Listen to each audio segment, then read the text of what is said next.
তোমার দুই কদমে চুমা দিব, ও তোমার দুই কদমে চুমা দিব, চরণ ধুলি মাখবো গাই, পাইলে নিরালাই গো তোমায়, পাইলে নিরালাই, পাইলে নিরালাই গো তোমায়, পাইলে নিরালাই। আমার ভাইরা, আমার বন্ধুগণ, আল্লাহ রাব্বুল আমিন বললেন নবী গো, এই পৃথিবীর মানুষগুলা সবাই ইমানের দাবিতে দাবিদার, সবাই নিজেদেরকে ইমানদার বলে প্রমাণ করতে চায়, কিন্তু নবীজি আমি আল্লাহ রাব্বুল আমিন এবার পরীক্ষা করব সত্যিকার অর্থে কারা মুমিন, কারা ইমানদার, কারা আমি আল্লাহর দলের লোক। বাজানো এবার কোরআন দিয়ে আপনার প্রমাণ করা লাগবে আপনি কেমন ইমানদার, আপনাকে আল্লাহ রাব্বুল আমিন পরীক্ষা করবে। এখন যদি আমার আপনার সামনে পরীক্ষা আসে, বলেন পরীক্ষা দেওয়ার দরকার আছে না নাই? কি কি পরীক্ষা হবে আমার আল্লাহ সূরা বাকারার 155 নম্বর আয়াতে জানা দেয়। আল্লাহ বলে ওয়ালা নাবলুওয়ান্নাকুম বিশাইইম মিনাল খাউফি ওয়াল জু'i ওয়া নাকসিম মিনাল আমওয়ালি ওয়াল আনফুসি ওয়াস সামারাত। বুঝে শুনে আরেকবার বলেন সূরার নাম কি? আনকাবুত। আনকাবুত মানে হলো মাকড়সা। আনকাবুত মানে কি? এত কিছু থাকতে, এত প্রাণী থাকতে, এত কিছু থাকতে আমি দেখলাম সূরা বাকারা যার মানে হলো গাভী, যার মানে কি গরুর নামে সূরা নাজিল করলেন, এই জায়গায় আবার মাকড়সার নামে আল্লাহ সূরা নাজিল করলেন। অবশ্যই বলেন তো কোনো ইঙ্গিত আছে না নাই? এই সমাজের মানুষগুলা দেখতে মানুষের মতোই, চামড়া আছে ঠিকই, কিন্তু নাক আছে, কান আছে, চোখ আছে, হাত আছে, পা আছে, কিন্তু দেখতে মানুষের মতো হলেও চতুষ্পদ জানোয়ারের চেয়েও খারাপ এই শ্রেণীর মানুষ আছে না নাই? আল্লাহ বলে ওই সব মানুষেরা ওই চতুষ্পদ, ওই গাভী পানির চেয়েও বড় খারাপ, এমনকি চতুষ্পদ জানোয়ার কুকুরের চেয়েও খারাপ এমন কিছু মানুষও বলেন আছে না না? যেই বাউল সরকার আমার আল্লাহকে বাজে মন্তব্য করেছে, আমার আল্লাহর বিরুদ্ধে কথা বলেছে, এই লোকটা নিকৃষ্ট প্রাণী, হায়ান জানোয়ার, কুকুরের চেয়েও খারাপ। কথা বলেন ঠিক না ঠিক? কারণ কুকুর একটা নিকৃষ্ট প্রাণী হলো, সে জানে আকাশের মালিক একজন, জমিনের মালিক একজন, দাসত্ব আর গোলামি যদি করতে হয় ওই প্রভুর করতে হবে যিনি আসমান জমিন নিয়ন্ত্রণ করছেন। কিন্তু এই দুষ্টু বাউল সরকার এ জানে না যে আমার আল্লাহর সামনে কটূক্তি করা যায় না। কথা বলেন ঠিক না ঠিক? এই সমস্ত নাস্তিকরা এরা চতুষ্পদ জানোয়ারের চেয়েও, কুকুরের চেয়েও খারাপ। এদেরকে ভালো বানানোর জন্য আল্লাহ পাক নাজিল করেছে 30 পারা কোরআন। কথা বলেন ঠিক কিনা?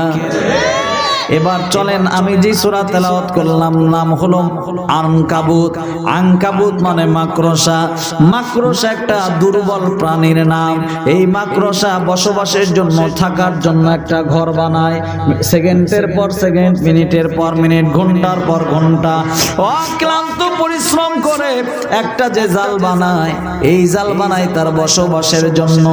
আমি আপনাদের আবার জিজ্ঞাসা করছি, বলেন তো দেখি মাকড়সা পানিটা শক্তিশালী নাকি দুর্বল? যে জাল বানাইছে, ঘরটা বানাইছে, এই ঘরটাও কি শক্তিশালী না দুর্বল? আল্লাহ পাক বোঝাতে চায়, ও পৃথিবীর মুমিনেরা ভয় পেও না মাকড়সার ওই জাল দেখে। ভয় পাওয়ার কোনো কারণ নাই, কারণ এই পৃথিবীতে ইহুদি নাস্তিক বেঈমানেরা যত বড়ই ষড়যন্ত্র জাল তারা বিস্তার করুক না কেন, আমি আল্লাহ রাব্বুল আলামিনের কাছে ওই জাল ভেঙে ফেলে দিতে 1 সেকেন্ড সময়ও লাগবে না।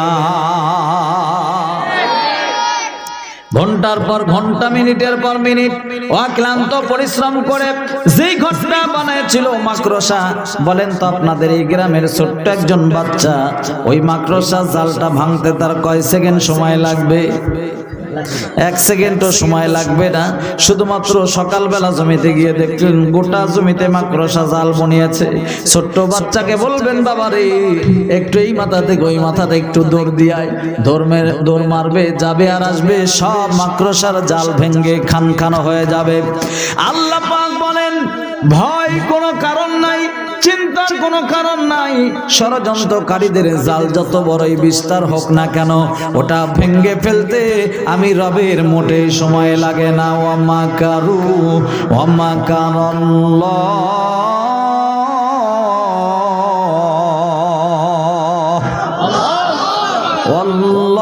ওয়াল্লাহু খায়রুল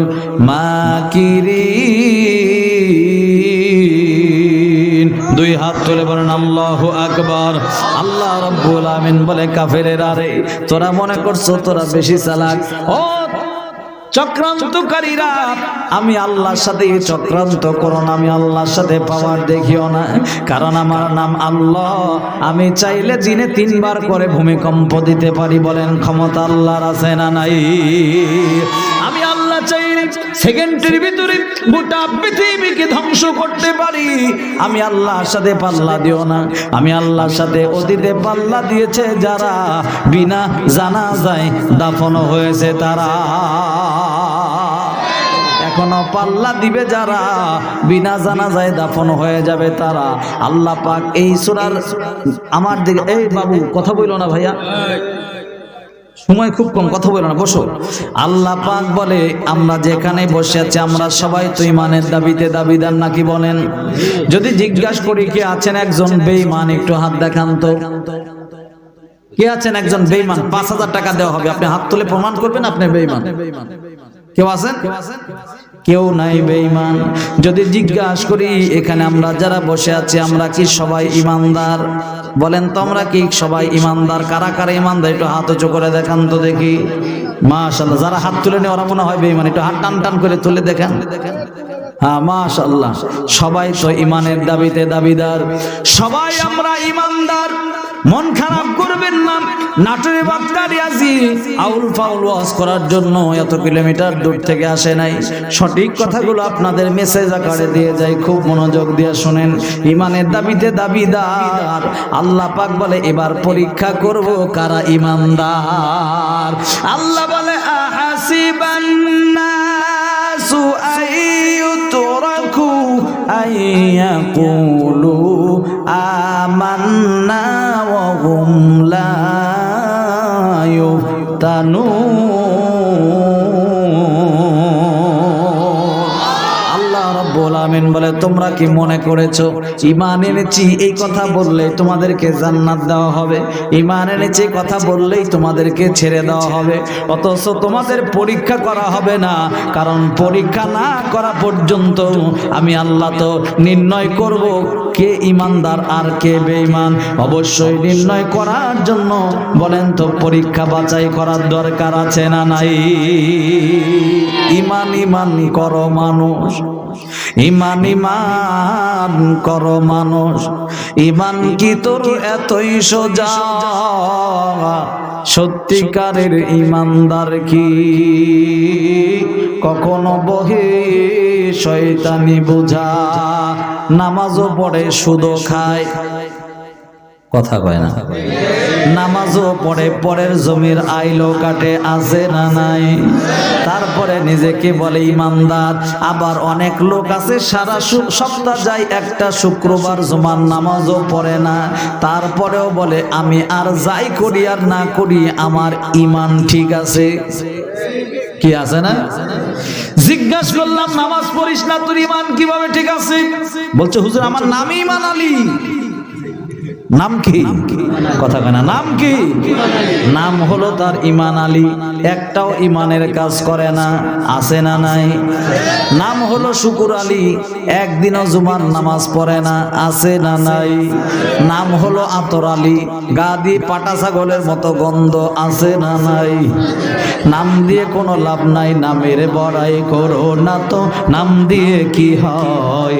নামের বড়াই করো না কো, নাম দিয়ে কি হয়, রাজশাহী রাজা নাই, কথা কয় না, রাজশাহী রাজা নাই, আছে শুধু আম। কথা কন ঠিক কি না? অযথাই রাজার বড়াই দিয়ে তো কোনো লাভ নাই, নামের বড়াই করে কোনো লাভ নাই। আল্লাহ রাব্বুল আমিন বলে, বান্দার আমি তোমাকে পরীক্ষা করব ভয় দ্বারা, আমি তোমাকে পরীক্ষা করব ক্ষুধা দ্বারা, আমি তোমাকে পরীক্ষা করব তোমার সন্তান সন্ততি দ্বারা, এমন কি পরীক্ষা করব তোমার নিজের জীবন দ্বারা। এ বাবাজি, আল্লাহ রাব্বুল আমিন বলে আমি পরীক্ষা করব তোমাকে ভয় দ্বারা।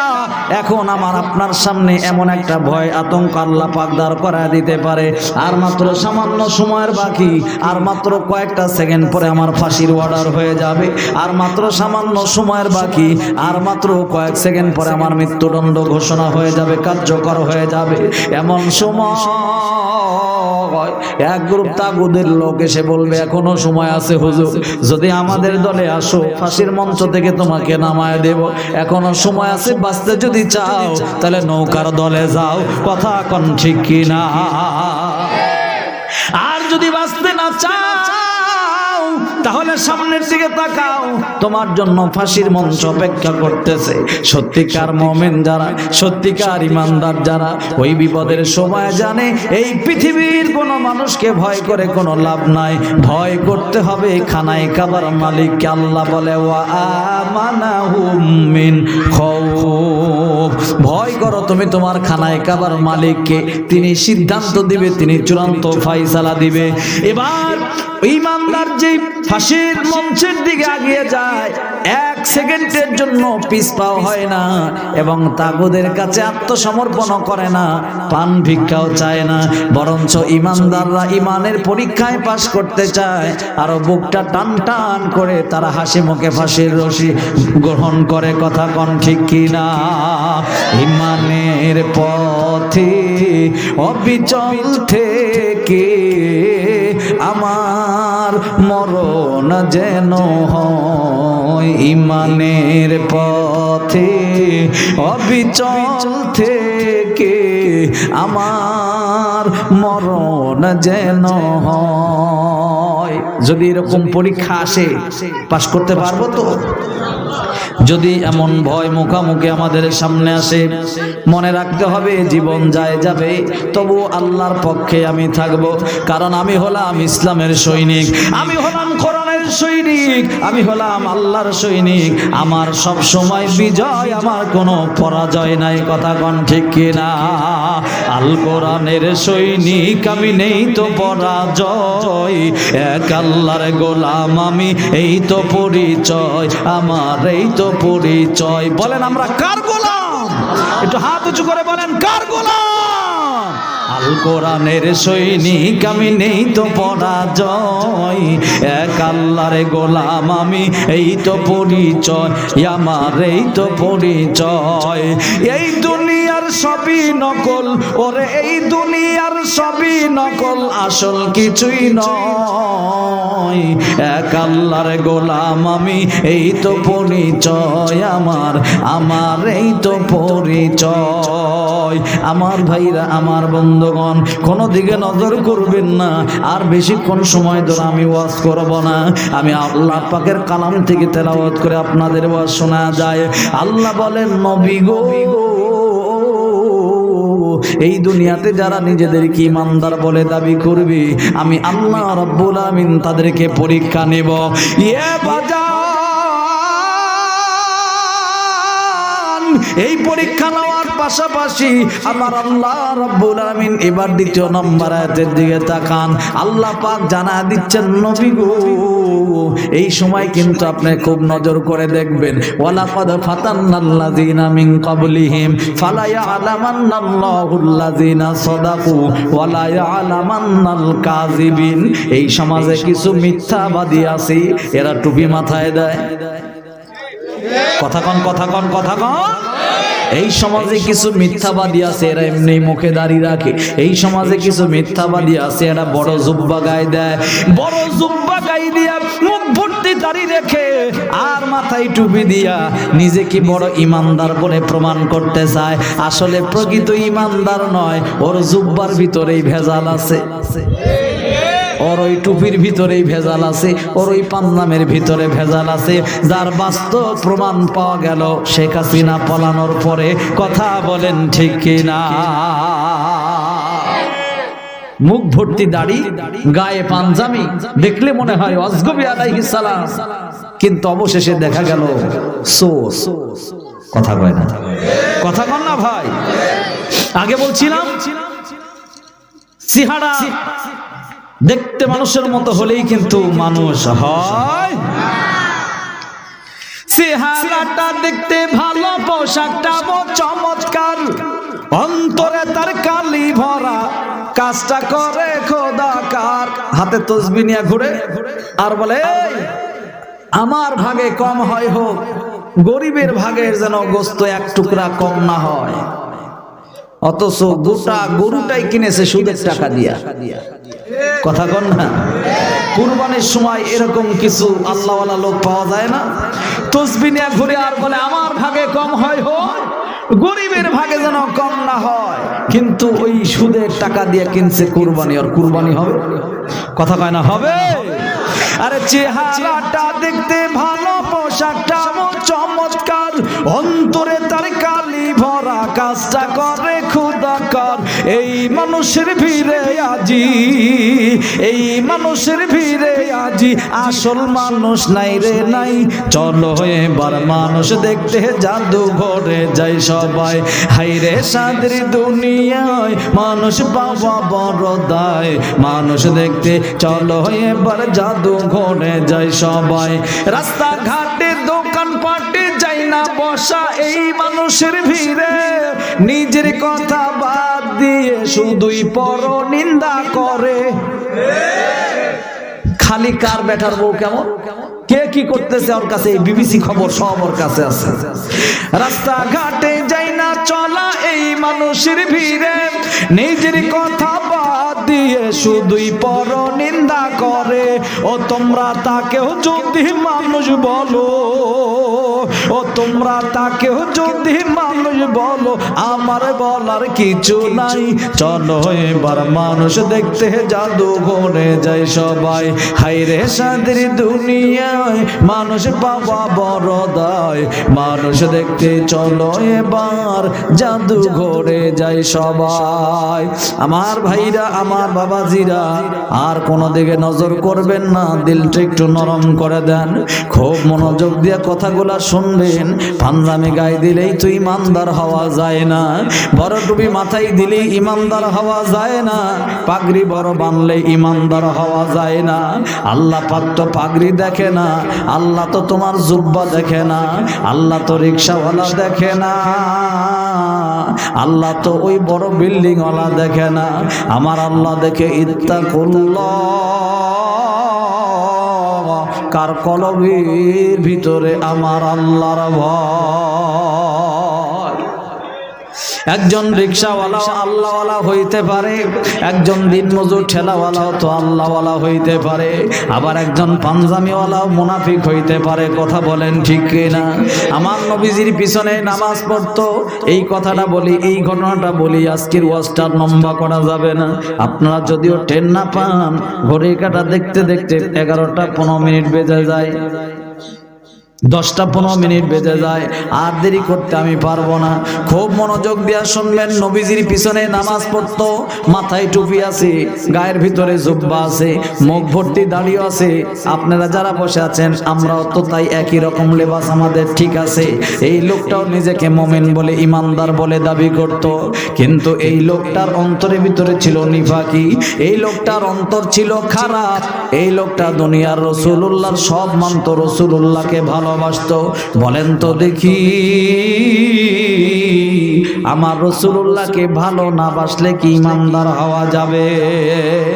রাসূলুল্লাহকে এই লোকটা কেমন ভালোবাসতো? আমার নবীজি একদিন বললেন, আমার কাছে 2টা নাম বেশি পছন্দের। একটা নাম হলো আব্দুল্লাহ, আর একটা নাম হলো আব্দুর রহমান। এই 2টা নাম বলার সাথে সাথে আব্দুল্লাহ নামটা বেশি পছন্দের। এই লোকটা দৌড়ায় দৌড়ায় বাড়িতে যায়, ডাক দিয়া বলে, বেটা রে আয় একটু আমার কাছে আয়, আজ থেকে তোমার নাম হলো আব্দুল্লাহ। ডাক দিয়া বলে আব্বা তাহলে আমার আগের নামটা কি হবে? বলে অসুবিধা নাই, আজ থেকে তোর নাম আব্দুল্লাহ। বলে আব্বা কেন আমার নাম আব্দুল্লাহ? বলে আমার নবীর কাছে আব্দুল্লাহ নামটা বেশি পছন্দের, তাই তোর নাম আব্দুল্লাহ। ডাক দিয়া বলে তোর দাদাকে ডাক দে, তোর দাদাকে ডাক দে। ডাকার পর এবার ডেকে বলছে বাবা আজ থেকে আপনার নাম আব্দুল্লাহ। ডাক দিয়া বলে তোর মাথা কি খারাপ নাকি? তোর ছেলের নাম আব্দুল্লাহ, আমার নামও রাখতে চাও আব্দুল্লাহ? এই লোকটা ডাক দিয়া বলে বাবা আমার নবীর কাছে শুনছি আব্দুল্লাহ নামটা নাকি নবীর কাছে বেশি পছন্দের। আমার বাড়িতে যত পুরুষ মানুষ আছে সবার নাম আজ থেকে আব্দুল্লাহ। আবার মনে মনে গান গায়, পাইলে নিরালাই গো তোমায়, পাইলে নিরালাই, পাইলে নিরালাই গো তোমায়, পাইলে নিরালাই। তোমার দুই কদমে চুমা দিব, ও তোমার দুই কদমে চুমা দিব, চরণ ধুলি মাখবো গায়, পাইলে নিরালাই গো তোমায়, পাইলে নিরালাই, পাইলে নিরালাই গো তোমায়, পাইলে নিরালাই। এমন গান গাওয়া ভক্ত আছে, কিন্তু রাসূলুল্লাহর পক্ষে যখন মার খাওয়া লাগবে, রাসূলুল্লাহর পক্ষে যখন অস্ত্র ধরা লাগবে, ওই সময় এমন দুর্বল কোম্পানির আশেকদের খুঁজে পাওয়া যায় না। কথা বলেন ভাই ঠিক কিনা? যেই দুর্বল কোম্পানির আসে, আমি তার কথা বলতেছি, নাম হলো আব্দুল্লাহ ইবনে উবাই। এই আব্দুল্লাহ ইবনে উবাই আমার রাসূলুল্লাহর পিছনে নামাজ পড়তো, আমার রাসূলুল্লাহর পিছনে নামাজ আদায় করতো, মাথার মধ্যে টুপি থাকতো, পাগড়ি থাকতো, মুখ ভর্তি তার দাড়ি থাকতো। এই কি হলো ভাই? কি হলো? না এটা খুবই খারাপ। আর যদি কেউ উঠে যান তাহলে আমিও উঠে যাব। আমি এত দূর থেকে এসেছি আপনাদের জন্য। দেখেন আমি তো চাইলে তো ফকির তো কালমা পড়েও ভিক্ষা চায়, ফকির কালমা ছাড়াও ভিক্ষা চায়। কি অনেক ফকির আছে না, এসে বলে মারে যা আছে তাই দে। আবার অনেক ফকির ভদ্র ভাষায় এসে আগে কালেমা পড়া শুরু করে, লা ইলাহা ইল্লাল্লাহ মুহাম্মাদুর রাসূলুল্লাহ, এরকম কালমা টালমা পড়ে তারপরে বলে মারে বাড়িতে থাকলে ভিক্ষা দাও। কি কথা কোন ঠিক কি না? প্রতিদিন তো ওয়াজ করেই কালেকশন করি, আজ না হয় ওয়াজ না করে কালেকশন করতাম, যেহেতু টাইম কম। তারপরেও আপনাদের মহব্বতে আমি বসেছি যে আমি আপনাদের ঠকাবো না। যেহেতু এই মাদ্রাসায় এর আগে ইতিপূর্বে আমি একবার ওয়াজ করছি, কি করছি না গত বছর আমি আপনাদের প্রোগ্রামে কথা বলেছি যেন আপনাদের ঠকানো হয়, এই জন্য আমি নিজে কষ্ট হলেও ওয়াজটা কিন্তু শুরু করছি যেন আপনাদের লস না হয়। এখন আপনি যদি উঠে যান তাহলে আমি থাকবো কার আশায়? এজন্য আর কোনো উঠাউঠি নাই। খুব অল্প সময়ের ভিতরে খুব গুরুত্বপূর্ণ কথা বলছি বাবাজি। মাথায় টুপি দিয়া পার পাওয়া যাবে না, গায়ে জুব্বা দিয়া পার পাওয়া যাবে না। নবীজির পিছনে নামাজ পড়তো আব্দুল্লাহ ইবনে উবাই। এই আব্দুল্লাহ ইবনে উবাই যখন রাসূলুল্লাহর পিছনে নামাজ পড়তো, রাসূলুল্লাহর ভক্ত, রাসূলুল্লাহকে ভালোবাসে, কিন্তু নবীজি আমার যখন বললেন এবার যুদ্ধে যাওয়া লাগবে দিন কায়েমের পক্ষে, এই লোকটা চিন্তা করলো আল্লাহ নবী বলছে যুদ্ধে যাওয়া লাগবে, যুদ্ধে গেলে রক্তক্ষয় যুদ্ধ হবে, মারামারি লাগবে, যদি হাত কেটে যায় সারা জীবনের মতো হাতটা ভঙ্গ হয়ে যাবে। কি এমন চিন্তার লোক আছে না? যদি যুদ্ধে মারা যায় সন্তানরা আমার এতিম হয়ে যাবে, বউ আমার বিধবা হয়ে যাবে। না না না, আল্লাহ দুনিয়ার যত কোরআনে যত বিধান দিয়েছে সব ঠিকঠাক আছে, কিন্তু আব্দুল্লাহর বেটা মোহাম্মদ যে যুদ্ধে যাওয়ার কথা বলে, যুদ্ধের নামে যে রাজনীতি করে, এইটা আমার কাছে ভালো লাগে না। না, আমি মরতে চাই না, আমি যুদ্ধে যাব না। নিজেও যুদ্ধে গেল না, আর কিছু কিছু লোকজনদেরকে ডেকে ডেকে বলে ভাই তুমি কি চাও তোমার বউটা বিধবা হোক, তুমি কি চাও তোমার সন্তানটা এতিম হোক? ও বলছে না তো আমি তা চাই না। বলে তাহলে আব্দুল্লাহর বেটা মোহাম্মদের কথা শোনো না, কারণ আব্দুল্লাহর বেটা মোহাম্মদের কথা শুনলে তোমার বউ বিধবা হবে, তোমার সন্তানটা এতিম হয়ে যাবে। ওই দুর্বল কোম্পানির আশেকেরা ওরা চিন্তা করলো তাই তো অযথাই মোহাম্মদের কথা শুনে আমাদের জীবন দিয়ে লাভ কি? অথচ আল্লাহ পাক বলেন তুমিনুনা বিল্লাহি ওয়া রাসূলিহি ওয়া তুজাহিদুনা ফি সাবিলিল্লাহ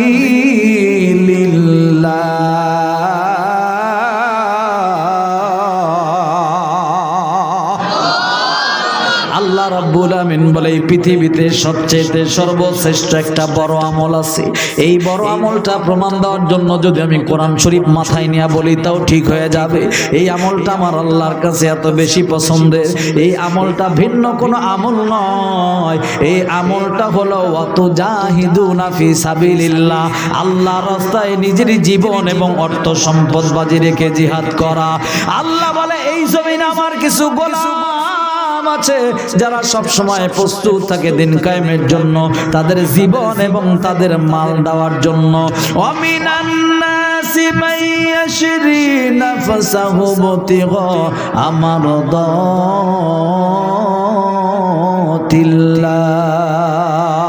আল্লাহু আকবার। জমিনে কিছু মানুষ আছে যারা জীবন দিতে চায়, জমিনে কিছু মানুষ আছে যারা আমি আল্লাহর জন্য সব তারা বিসর্জন দিতে চায়। এই মানুষগুলা হলো প্রকৃত মুমিন, প্রকৃত ঈমানদার। আর ওই আব্দুল্লাহ ইবনে উবাইয়ের কথা শুনে যেই লোকগুলা যুদ্ধের ময়দানে যায় নাই, ওরা মুমিন নয়, ওরা হলো সাজা মুসল্লি। কি মুসল্লি? কথা কয় না কি মুসল্লি? সাজা মুসল্লি। মুসল্লি সাজতে 50 টাকার টুপি লাগবে, 200 টাকার পাঞ্জাবি লাগবে, আর মাত্র 200 টাকা দিলে একটা রুমাল কিনতে পাওয়া যাবে। এই হলো লোক দেখানোর মুসল্লি। আপনি নামাজে ঢিপ মারবেন, লোকে আপনাকে নামাজি বলবে, কিন্তু সত্যিকার মুসল্লি না হওয়া পর্যন্ত আপনার লোক দেখানো একটা ইবাদত আল্লাহর দরবারে কবুল হবে না। আল্লাহ বলে ফাওয়াইলুল লিল মুসাল্লিন। লোক দেখানোর জন্য তোমার নামাজ, লোক দেখানোর জন্য তোমার রোজা, কোনোটাই কিন্তু আমি আল্লাহর দরবারে কবুল হবে না। কুল ইন্না সালাতি ওয়া নুসুকি, কষ্ট হচ্ছে নাকি আপনাদের? ওয়া নুসুকি ওয়া মাহইয়ায়া ওয়া মামাতি লিল্লাহি রাব্বিল আলামিন। আল্লাহ বলে তোমার উঠা বসা চলা ফেরা খাওয়া দাওয়া ঘুম যা কিছু আছে সব হবে বলেন তো একটু জবান খুলে কার জন্য? তাহলে এবার কামাই করতেছি তাও কার জন্য? কথা কনা কামাই করতেছি তাও কার জন্য? আবার খরচ করব তাও কার জন্য? আল্লাহর জন্য যদি হয়। কথাটা মনোযোগ দিয়া শুনেন। এই আব্দুল্লাহ ইবনে উবাই এই যে রাসূলুল্লাহর যুদ্ধে যাওয়ার কথাটা পছন্দ করলো না, মাথায় টুপি থাকা সত্ত্বে, মুখে দাড়ি থাকা সত্ত্বে, এই লোকটা যেদিন মারা গেল, লোকটা ঈমান নসিব করে মরতে পারলো না, লোকটা বেঈমান অবস্থায় মারা গেল। মুনাফিকের মৃত্যু তার হলো, কারণ মুখে বলতো একরকম, অন্তরে থাকতো আরেক রকম। ওয়ালাকাদ ফাতান্নাল্লাযীনা মিন ক্বাবলিহিম ফালা ইয়ালামান্নাল্লাহুল্লাযীনা সাদাকু ওয়া লা ইয়ালামান্নাল কাযিবিন। যখন মুসলমানদের কাছে আসতো তখন বলতো আমি তো তোমাদেরই লোক, আমার দাড়ি দেখে কি বুঝো না, আমার পাঞ্জাবি দেখে কি বুঝো না, আমার পাগড়ির সাইজ দেখে বুঝো না, আমি এক নাম্বার লোক। আর যখন ওই তাগুদের কাছে যেত, তাগুদের কাছে যাওয়ার পরে যখন বান্ডিল ভর্তি টাকা পেত, তখন তাদেরকে বলতো আরে আমার এই দাড়ি রাখা এটা হলো সাজা, আমি তো মূলত তোমাদেরই লোক। মানে যখন যেই দিকে যায় তখন সেই দলের কথা কয়, এমন লোক সমাজে এখনো আছে না? না, আগে যারা করতো আওয়ামী লীগ, এখন তারা না হয় জামাত, না হয় বিএনপি, না হয় চরমনাই। কথা কয় না? যে কোনো এক দলের সাথে তারা মিশে যাচ্ছে। ভাই আমার, বাবাজির আমার, খুব মনোযোগ দেন। এই লোকটা মৃত্যু হয়ে গেল। এবার নবীজি আমার চিন্তা করলেন আমারই মুসল্লি হাজার হোক, আপনারা ইমাম সাহেবকে যতই গালি দেন, ইমামের উপরে যতই রাগ করেন, কিন্তু ইমাম কিন্তু রাগ করে না। একটা মুসল্লি কেউ কি হাত তুলে প্রমাণ দিতে পারবেন, বলতে পারবেন কোনদিন মসজিদের ইমাম সাহেবের মন খারাপ দেখছেন? আপনি যেদিন যাবেন সেদিন ইমাম সাহেবের মন ভালো আছে। আপনার বাড়িতে বউয়ের সাথে গন্ডগোল হয়, ইমামের বাড়িতে হইতে পারে না? কথা কয় না? হইতে পারে না? আপনার বাড়িতে বউ বেটি নিয়ে সংসার নিয়ে আপনার চিন্তা, আপনার মন খারাপ হয়, এই ইমামের হইতে পারে না?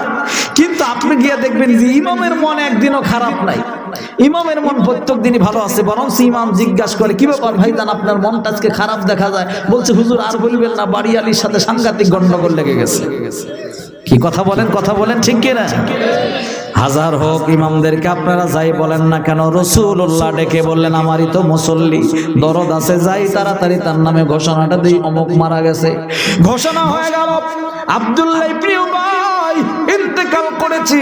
এবার তার জানাজার জন্য ঘোষণা দেওয়া হলো, নবীজি আমার জানাজা করতে যাবে। হযরতে ওমর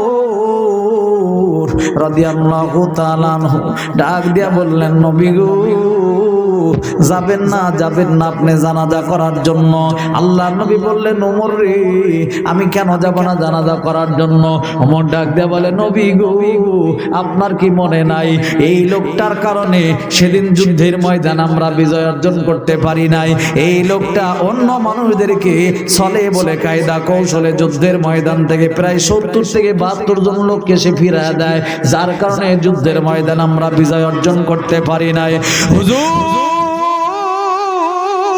এই লোকটার মুখে থাকতো একরকম, অন্তরে থাকতো আরেক রকম, সুতরাং এই মুনাফিকের জানাজা আপনি করবেন না। হুজুর বলছে, না আমারই মুসল্লি না হয় আমি যাই না, সে ভুল করেছে। এবার আল্লাহর কাছে দোয়া করবে, আল্লাহ তোমার এই গোলামকে মাফ করে দাও। আল্লাহ ডাক দেয়া কয়, নবী গো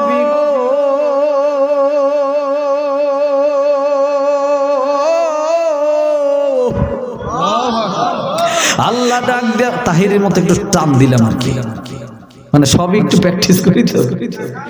আল্লাহ বলে, নবী